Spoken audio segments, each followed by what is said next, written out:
அண்ணாமலை அவர்களை பார்க்கணுங்கிறதுக்காக திருவண்ணாமலைக்கு வந்திருக்கிறேன்.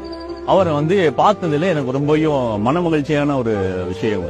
ஏன்னா ஒரு இளமையான நல்ல ஒரு நேர்மையான தலைவர் அப்படிங்கிற இது நான் தெளிவா இருக்கிறோம். நம்ம 50 வருஷத்துல ஒரு மாற்றம் உண்டாகாதா அப்படின்னு எல்லாருமே ஏங்கிட்டு இருக்கும் போது கிடைத்த ஒரு மாபெரும் நேர்மையான படித்த நல்ல இளைஞர் அப்படிங்கறதுல தெளிவா இருப்பாங்க. எந்த இடத்துல அவர் யார் என்ன கேள்வி கேட்டாலும், அதுவும் எஸ்பெஷலி அந்த பிரஸ், 10 வருஷம் நான் பிரஸ்ல வேலை பார்த்திருக்கிறதால சொல்றேன், அந்த பிரஸ் ஹேண்டில் பண்ற விதம் அருமையான ஒரு நல்ல மாற்றத்தை உண்டு பண்ணக்கூடிய ஒரு நல்ல தலைவருங்க அவர். அடித்தள மக்களுக்கு ஒரு தெளிவான ஒரு விவரங்கள் தெரிவதற்கான இந்த அவருடைய இது நிச்சயமா பயன்படும். அவர் எடுத்துக்கொள்ளக்கூடிய ஒவ்வொரு விஷயங்கள்லயுமே உறுதியான தெளிவான ஒரு ரிசல்ட் கொடுக்கக்கூடிய ஒரு நல்ல தலைவருங்க அவர். அண்ணாமலை நல்ல ஆயுள் ஆரோக்கியம் எல்லாமே அவருக்கு உயர்ந்து இருக்கணுங்க.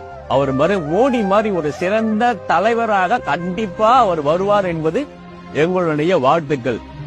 அவர் கண்டிப்பா உறுதியா அண்ணாமலை நம்ம திருவண்ணாமலை கனவுகளோட பரிபூர்ண ஆசீர்வாதமும் அந்த வயதானவர்களுடைய ஆசீர்வாதமும் அவருக்கு கண்டிப்பா இருந்து ஓஹோ என்று வருவார் என்பதை உறுதியாக கூறுகிறோம்.